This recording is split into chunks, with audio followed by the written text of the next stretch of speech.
மணி கடை போயிட்டு கடை வீதி வர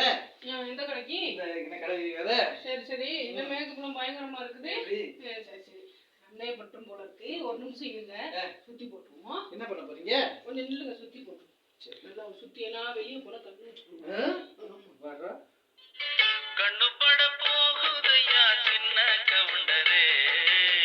கண்ணு பட போகுதையா சின்ன கவுண்டரே சுத்தி போட வேணும் ஐயா சின்ன கவுண்டரே உனக்கு சுத்தி போட வேணும் ஐயா சின்ன கவுண்டரே சுத்தி போட்டேன் இப்போ நீங்க போயிட்டு வாங்க கடைக்கு சரியா அட பாவி கடை வீதிக்கு தானே போயிட்டு வரேன்னு சொன்னேன் இப்படி சுத்தி விட்டுட்டு போயிட்டாங்க